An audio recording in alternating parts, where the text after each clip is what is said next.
네, 여러분 안녕하세요. 반갑습니다. 한 주간도 공부 열심히 잘하셨나요? 네, 쉽지 않으셨을 것 같은데요. 자, 우리 사과 복습 시작하겠습니다. 네, 우리 여성들 진리 안에서 자유케 하는 5가지 원리에 대해서 배우고 있습니다. 지금 우리 세 번째 가지치기의 원리에 대해서 알아가고 있는데요. 네, 우리 첫 번째 일과부터 포도나무의 원리 일과부터 우리 암송해 보겠습니다. 시작.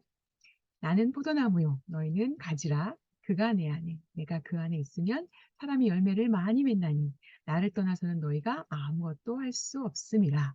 요한복음 15장 5절 말씀이죠. 자, 이과 가지의 원리, 문제의 뿌리. 자기의 육체를 위하여 심는 자는 육체로부터 썩어질 것을 거두고 성령을 위하여 심는 자는 성령으로부터 영생을 거두리라. 갈라디아서 6장 8절 말씀이죠. 자, 3과 가지의 원리입니다. 너희 안에 이 마음을 품으라. 곧 그리스도 예수의 마음이니. 빌립보서 2장 5절 말씀이죠. 입니다. 사과, 가지치기의 원리. 십자가가 우리를 가로막을 때.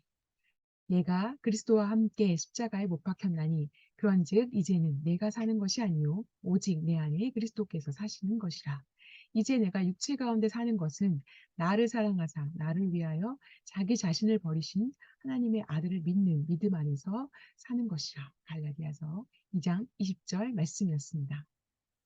네, 그렇습니다. 우리 가지치기의 원리, 십자가가 우리를 가로막을 때 가지치기 원리를 하고 있는데요. 지난주까지 배웠던 육신의 유형들이 있었죠. 지난주에 교만하고 탐욕스러운, 수동적인, 종교적인, 그리고 어린아이처럼 미숙한, 그리고 자기중심적인 육신의 유형들을 우리가 살펴보았고, 네, 충분히 여러분이 자신을 살펴보는 시간이 되었을 거라고 생각합니다. 자, 이렇게 육신을 가진 우리가 정말 과연 앞으로도 계속 살아갈 수 있을까? 굉장히 어, 참 앞이 안 보이는 것 같은 그런 생각이 들지만요.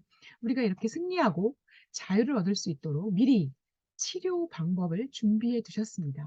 그 치료 방법은 바로 이렇게 썩어질 수밖에 없는 정말 우리를 병들게 하는 이 육신들을 버리고 승리하고 자유할 수 있는 그런 치료 방법을 주셨습니다. 바로 이 말씀입니다. 자, 우리 한번 앞에서 외웠었죠? 다시 한번 읽어볼까요? 내가 그리스도와 함께 십자가에 못 박혔나니 그런즉 이제는 내가 산 것이 아니요 오직 내 안에 그리스도께서 사시는 것이라. 이제 내가 육체 가운데 사는 것은 나를 사랑하사 나를 위하여 자기 자신을 버리신 하나님의 아들을 믿는 믿음 안에서 사는 것이라. 갈라디아서 2장 20절 말씀을 치료 방법이라고 주셨습니다. 그렇습니다. 육신적인 자기 본성의 죽음이 없이는 자유할 수가 없다는 거죠. 네, 내가 죽어야 된다는 거죠, 결국. 내가 더 강해져서 하나님 이것을 이겨낼 수 있는 힘을 주십시오. 내가 육신으로 살지 않을 수 있도록 힘을 주십시오. 나를 더 강하게 하십시오. 이런 기도가 아니라는 겁니다. 내가 더 강해져서 육과의 전쟁에서 이긴다. 이길 수 있게 해주십시오가 아니라는 거죠. 굉장히 중요한 부분인 것 같아요. 내가 강해져서 그것을 절대 이길 수 없다는 거죠. 내가 강해져서 이기는 게 아니라 내가 죽음으로써 승리를 얻을 수 있다고 말씀하십니다. 이제는 내가 사는 것이 아니요 오직 내 안에 누가 그리스도께서 사시는 것이라. 내 안에 내가 죽고 그리스도가 사셔야 내가 자유할 수 있다는 거죠. 내가 강해져야 되는 게 아니라 내가 죽어야 된다라고 하는 거죠. 어디서요? 십자가로 가서 죽을 때 나는 승리를 얻을 수가 있다고 말씀하십니다. 나의 힘이 아니라 결국은 내 힘으로 이기는 것이 아니라 성령, 예수님의 영, 예수님의 힘의 원천, 그것에 따라서 내가 살아갈 수 있다고 말씀하고 계십니다. 자, 내가 포도나무인가요? 여기서 난가요? 나는 예수님이죠. 너희는 가지라. 너희가 바로 나죠. 나는 가지입니다. 나는 나무가 아닙니다. 나는 가지입니다. 라는 고백을 우리가 계속해야겠고요. 열매 맺는 가지는 더 열매를 맺게 하려 하여 그것을 깨끗하게 합니다. 열매 맺는 가지를 더 많은 열매를 맺게 하기 위해서 깨끗하게 가지치기를 하신다고 말씀하십니다. 네, 가지치기 여러분 알고 계신가요? 잘 맺히는 너무나 꽃이 예쁜데 이걸 잘라내야 돼? 그냥 안 자르면 안 될까? 그냥 놔둘까? 라고 하면 네, 열매가 더 많이 맺힐까요? 네, 아니라고 말씀하십니다. 아깝더라도, 아까워 보이더라도, 아름다워 보이더라도 그것을 잘라내야 더 많은 열매를 맺을 수 있다고 말씀하십니다. 네, 실제 우리나라 사례인데요. 하나의 포도나무 그루에서 400송이 포도가 열렸다고 하죠. 예. 와 정말 가지치기를 얼마나 잘했는지 얼마나 관리를 잘했는지 이렇게 많은 열매를 맺는 포도나무도 있다고 합니다. 네 그렇습니다. 우리도 더 많은 열매를 맺고 사랑과 희락과 화평이 넘치는 삶을 살기 원합니다. 그러기 위해서는 하나님이 하시는 가지치기 작업에 순종해야 합니다. "왜 이러세요? 나한테 왜 이러세요? 나한테 왜 이렇게까지 하세요?" 라고 거부하고 반항하는 거 이제 내려놓으실 때가 되었습니다. 하나님의 가지치기에 순종하는 마음이 필요합니다. 자, 육신은 앞에서도 우리가 계속 강조했던 것처럼 하나님의 뜻을 거부합니다. 자기 뜻대로 통제하려고 합니다. 굉장히 무서워 보이는 문어가 있죠. 네. 두려워하고 교만하고 용서하지 않고 게으르고 걱정하고 조바심 내고 슬퍼하고 분노하고 미워하는 이런 문어의 많은 다리들이 있는데요. 그 다리들을 '아 난 이제 더 이상 교만하지 않을 거야.' 하고 교만을 잘라낸다고 이게 잘라질까요? 예, 여러분이 아시는 것처럼 문어의 다리는 잘라내면 다시 자라나죠. 분노의 다리를 잘라낼 거야. 해서 열심히 막 잘라냈는데 어느 순간 다시 분노의 다리가 잘라져 있는 것을 볼 수가 있다는 거죠. 다리는 계속 자랍니다. 그러면 이 다리를 완전하게 제거하기 위해서는 어떻게 해야 되나요? 다리를 계속 자랄 때마다 계속 자랄 때마다 계속 잘라내는 거 반복해야 되나요? 네. 다리를 완전히 제거하기 위해서는 문어 자체가 죽어야 합니다. 육신 자체가 죽어야 합니다. 머리 부분에 치명타를 가해서 문어 자체가 육신 자체가 완전히 죽어야 다리가 작동하지 않는다는 거죠. 네 그렇습니다. 그러므로 어 우리는 결코 정죄함이 없다고 말씀하셨습니다. 예수 안에 있는 생명의 성령의 법이 있기 때문입니다. 생명의 성령의 법이 더 강하기 때문입니다. 생명의 성령의 법이 죄와 사망의 법에서 나를 해방시키셨다고 말씀하셨습니다. 선포하셨습니다. 생명의 성령의 법과 죄와 사망의 법이 우리 안에서 싸우지만 결국은 생명의 성령의 법이 이김을 승리를 가져오실 거라는 걸 우리가 확신합니다. 자 그럴 때 우리에게 결코 정죄함이 없다고 말씀하셨는데요. 예 바울의 이런 처절한 고백을 통해서 우리 안에서 싸우는 이 생명의 성령의 법과 죄와 사망의 법의 존재를 우리가 알게 되었습니다. 그리고 생명의 성령의 법이 훨씬 더 강한 법이라는 걸 우리가 또 알고 있습니다. 그렇습니다. 이 가지치기를 하는 이 전지 가위는 바로 십자가를 의미합니다. 십자가. 하늘의 가위로 문제의 뿌리를 잘라내시도록 우리 자신을 내어 드려야 합니다. 육신은 아까 문어에서 본 것처럼 수리가 필요한 게 아니라 다리만 잘라내면 되는 게 아니라 완전히 죽어야만 하는 것이라는 거죠. 그래서 우리의 육신을 십자가에 못 박아야 한다는 거죠. 십자가에 못 박힌다는 건 뭐예요? 죽는다는 겁니다. 사망을 의미합니다. 죄의 값을 치르는 것을 의미합니다. 십자가 앞에서 우리가 완전히 죽어야 합니다. 그것을 통해서 우리가 알거니와 우리의 옛사람이 예수와 함께 십자가에 못 박힌 것은 죄의 몸이 죽어서 다시는 우리가 죄에게 종노릇하지 아니하려 한다. 고 말씀하셨습니다. 옛사람이 십자가에 못 박혔습니다. 우리의 육신이 십자가에 못 박혔습니다. 그래서 죄의 몸이 죽었습니다. 그래서 우리가 죄에게 더 이상 종노릇하지 않게 된다는 거죠. 십자가 앞에 우리가 죽어야 한다는 겁니다. 이와 같이 너희도 너희 자신을 죄에 대하여는 죽은 자, 그리스도 예수 안에서 하나님께 대하여는 살아있는 자로 여길지어다 라고 말씀하셨습니다. 자, 십자가에 죽는다는 것, 죄에 대해서 죽겠다고 의지적으로 선택해야 한다는 겁니다. 육신을 십자가로 매일매일, 매 순간, 매 순간 데려가야 합니다. 내가 이길 수 있도록 내가 이기려고 선택할 거야. 내가 이기겠다고 선택할 거야. 이게 아니라요. 죽겠다고 선택하는 겁니다. 내가 이 자리에 대해서, 이 육신에 대해서, 이 교만에 대해서, 이 나의 감정에 대해서, 이 분노에 대해서, 이 미움에 대해서 죽겠습니다. 죽겠습니다라고 고백하고, 입으로 고백하고, 의지적으로 선택하는 겁니다. 이 부분을 우리가 선택할 수 있습니다. 의지적으로 선택하는 겁니다. 이 감정을, 이 생각을, 이 판단을 십자가 앞에 데려가는 겁니다. 십자가에 못 박는 겁니다. 너희가 육신대로 살면 반드시 죽을 것이로되 영으로서 몸의 행실을 죽이면 어떻게 된다고요? 살아난다고 말씀하십니다. 죽어야 살 수 있습니다. 우리가 어머니의 역할을 할 때 이런 육신적인 모습이 많이 나타나는 걸 우리가 깨달았잖아요. 어머니로서 욕심을 충족시키기 위해서, 내 욕심 충족시키기 위해서 아이들을 조종하고 지배하려고 하는, 통제하려고 하는 마음들이 우리 안에 계속 있습니다. 그런데 그것을 십자가에 가져가지 않으면 계속 조종하고 지배하고 왜 저렇게 안 하는 거야? 왜 이렇게 안 했냐고? 왜 청소 안 했냐고? 라고 말할 때마다 우리는 내가 살겠다고 선택하는 거죠. 죽겠다고 선택하는 게 아니라 내 의지대로 할 거야. 내 뜻대로 할 거야. 내 욕심대로 할 거야. 내가 원하는 대로 할 거야라는 걸 선택한다는 거죠. 이럴 때 우리의 영은 죽음을 맞이한다는 거죠. 우리 영은 죽습니다. 성령은 소멸됩니다. 성령이 작동하지 않으십니다. 성령이 일하지 않으십니다. 우리가 우리의 육신을 선택할 때 성령은 일하지 않으십니다. 우리가 그런 선택을 했으니까요. 우리 안에서 내 안에서 일하십시오. 내가 성령님을 모셔드리겠습니다. 내가 죽겠습니다라고 고백하고 내 마음을 열 때 성령님이 들어와서 일하십니다. 하지만 그 반대로 내 마음대로 할 거야. 내 분노를 그대로 분출하고 내가 조종하고 내가 통제하려고 할 때 나는 육신을 선택한 게 되는 거죠. 그럴 때는 성령이 멈추신다는 거예요. 멈추신다는 거예요. 그러면 네, 자녀들에게 흘러가야 할 예수님의 생명도 단절됩니다. 진짜로 죽게 되는 거죠. 자, 반대로 내 안에 사시는 예수님의 생명이 나 자신을 열어드리는 거죠. 자, 나를 다스려 주세요. 나는 할 수 없습니다. 나는 가지입니다. 오직 주님 앞에 내 자신을 드립니다. 네?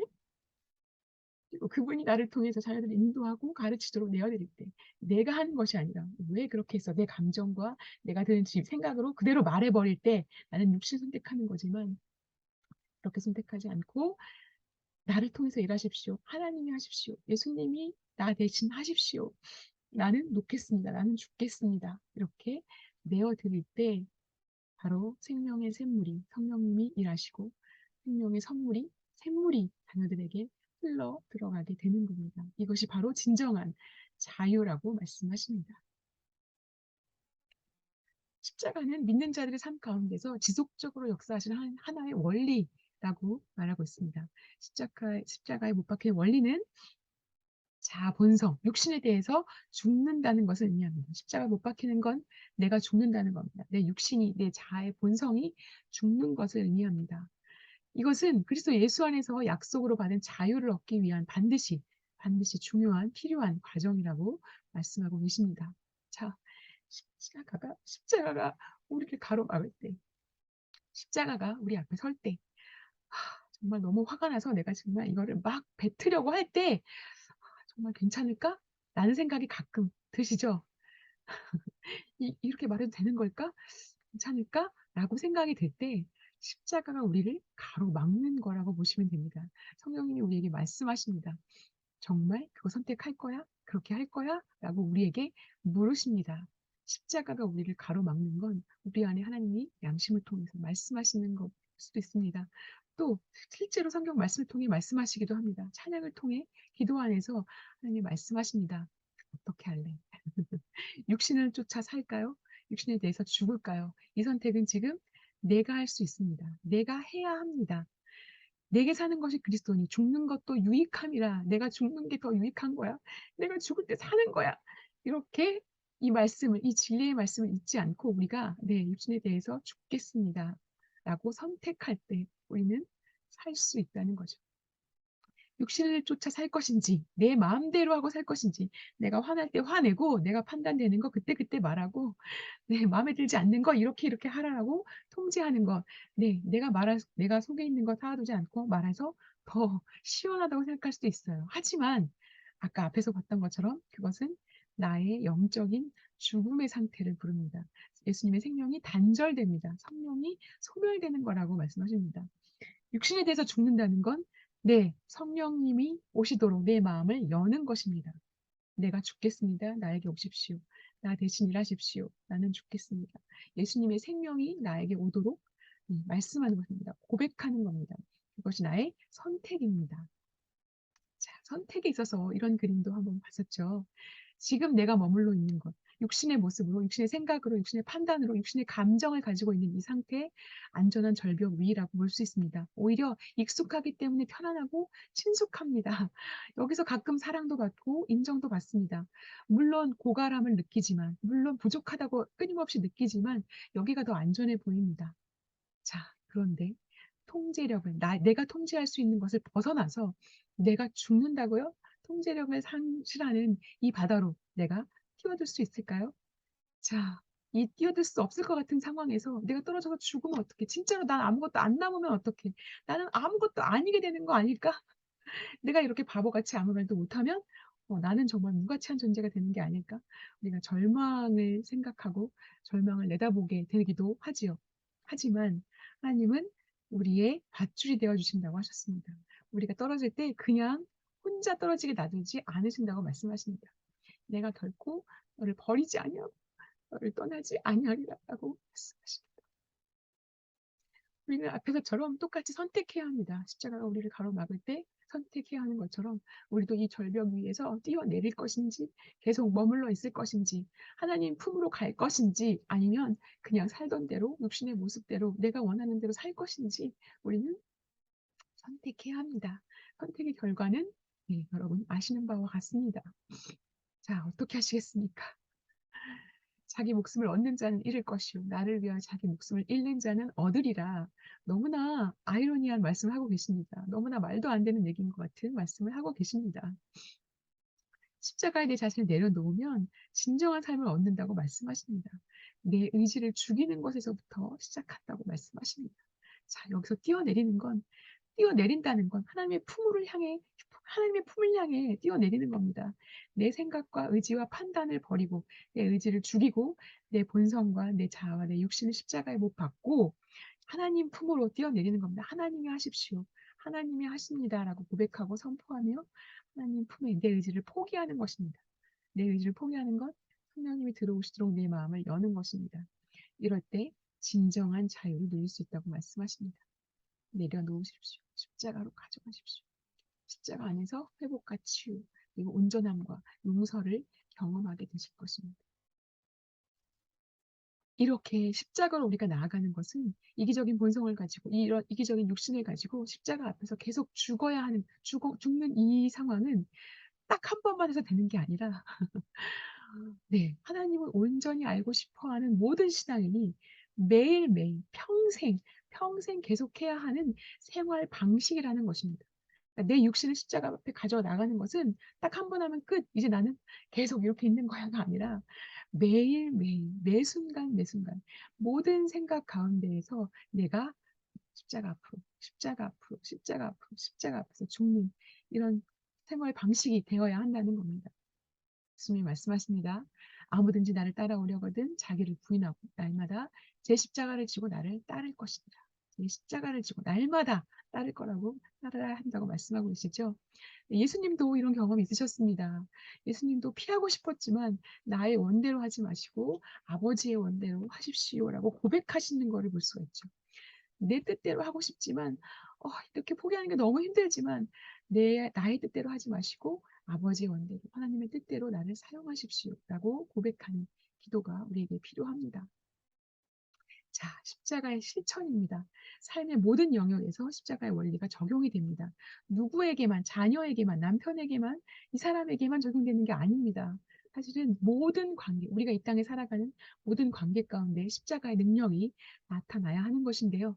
여기서 마지막 날 우리가 삶의 우선순위 5가지를 살펴보았습니다. 이것은 우리가 마더와이드 지혜의 8주간의 과정 가운데에서 이 삶의 우선순위를 가지고 공부했습니다. 이 전체 내용이 지금 하루에 담겨 있는데요. 좀 많으셨죠? 네, 여기서 가장 중요하게 여기는 우선순위, 삶의 우선순위를 얘기를 하고 있습니다. 우리의 삶에서 가장 중요한 관계는 하나님과의 관계입니다. 하나님께로 갈 것인지, 하나님께 맡길 것인지, 아닌지, 이것들을 선택하는 것이 가장 중요하다고 했잖아요. 하나님과의 관계가 가장 중요합니다. 그 관계가 우선순위가 되어야 하고, 그 다음에는 남편, 하나님이 세우신 권위에 복종하는 것이 그 다음 우선순위입니다. 남편이 있을 수 있겠죠.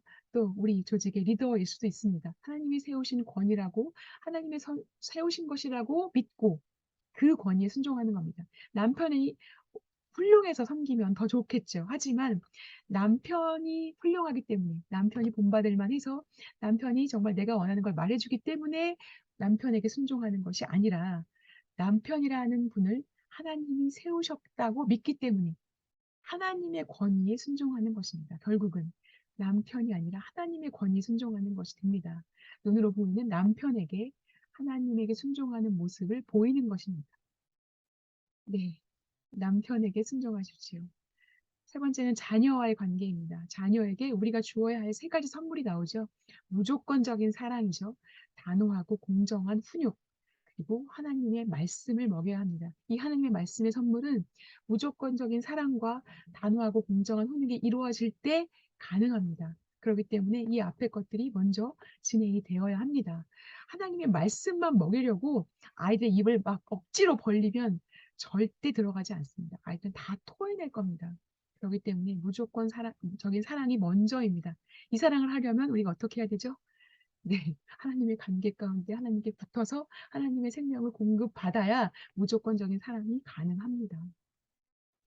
가정에서 맡은 일과 밖에서의 일, 이것이 네 번째 우선순위입니다. 그리고 세상과의 관계 가운데 우리가 사역하는 모든 일들이 다섯 번째 우선순위입니다. 우리가 어떤 일을 결정할 때 하나님께 먼저 물으십시오. 그리고 남편에게 물으십시오. 자녀들에게 양해를 구하십시오. 그리고 가정의 일과 세상의 일을 우리가 우선순위에 맞게 조정할 수 있어야겠습니다. 이것이 우리의 힘으로 되는 것이 아니라는 거예요. 이렇게 우선순위를 맞추는 것도, 내가 우선순위를 생각하는 것도 온전히 나의 육신의 모습이 십자가 앞에서 죽어야 가능하다는 거죠. 그래서 십자가의 실천은 우리의 삶이 어떠해야 되는지, 어떤 능력으로 나타날 건지를 보여주시는 거고요. 이것이 십자가 앞에서 우리가 매일매일 죽을 때, 매일매일 죽을 때 이 우선순위를 바르게 잡아갈 수 있다는 말씀이기도 합니다. 자, 옷을 벗는 행위로 비유해서 보여주셨는데요. 옛사람과 그 행위를 벗어버리고, 옛사람과 그 행위를 벗어버립니다. 옷을 벗는 것처럼 벗어냅니다. 그리고 새 사람, 새 옷을 입습니다. 이것은 자기를 창조하신 이의 형상을 따라 지식에까지 새롭게 하심을 입은 자로 변하는 과정입니다. 자기를 창조하신 이의 형상을 따라, 나를 창조하신 하나님의 형상을 따라, 내 안에 하나님의 형상이 있습니다. 내 안에 이미 하나님의 형상이 들어 있습니다. 내 안에 이미 하나님의 형상이 있습니다. 하나님의 형상대로 나를 만드셨으니까요.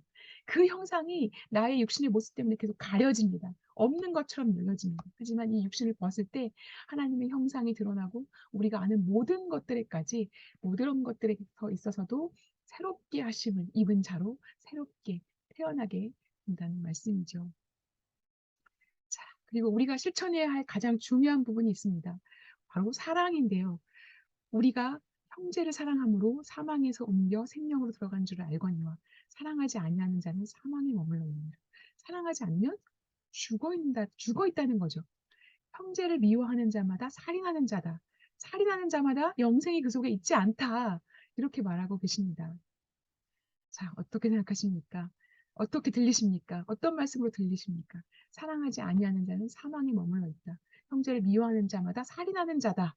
살인하는 자는 영생이 그 속에 들어있지 않다. 하나님의 생명이, 예수님의 생명이 그 속에 들어있지 않다라는 거고요. 예수님의 생명이 들어있지 않다는 건 내 육신이 살아있다는 얘기죠. 내 육신이 살아있기 때문에 형제를 미워할 수 있는 거죠. 내 육신이 살아있기 때문에 형제를 살인할 정도로, 살인하는 것처럼 미워하게 된다는 거, 사랑하지 못한다는 거죠. 네, 거꾸로 말하면 우리가 예수님의 생명으로 가득 찰 때 사랑할 수 있습니다. 우리가 십자가 앞에서 완전히 죽을 때 사랑할 수 있습니다. 자, 예수님은 우리를 위하여 목숨을 버리셨습니다. 이로써 우리가 사랑을 알고 우리도 형제들을 위하여 목숨을 버리는 것이 마땅하다라고 말씀하십니다. 자, 함께 기도하겠습니다. 주님, 여전히 십자가 앞에 죽어야 할 제 자아를 발견합니다. 제 노력으로 어느 정도 이루었다고 생각하며 무방비 상태로 있을 때 또다시 그 자아가 살아나 저와 저희 가정을 힘들게 하는 제 육신의 모습에 저는 날마다 낙담합니다. 이제 정말 하나님보다 더 의지하고 사랑하여 당신께 내려놓지 못했던 자아를 주님 앞에 내려놓고 해결받기 원합니다. 그래서 반복되는 죄성 가운데서 노임을 받기 원합니다. 당신보다 더 사랑하고 의지했던 것들이 제 삶에 안정감을 주기보다는 더 큰 두려움과 근심의 근원임을 이제야 깨닫습니다. 연약한 제 자신을 십자가에 못 박고 성령으로 사는 풍성한 삶을 누리기 원합니다. 저희 삶을 그렇게 인도하시기 위해 친히 십자가를 지시고 먼저 그 길을 가신 예수님의 사랑을 깨달아 저도 기쁨으로 그 길을 갈 수 있도록 인도해 주세요. 그렇게 인도하실 주님을 기대하며 예수님의 이름으로 기도합니다. 아멘. 감사합니다. 오늘도 승리하시기를 바랍니다. 임마누엘 감사합니다.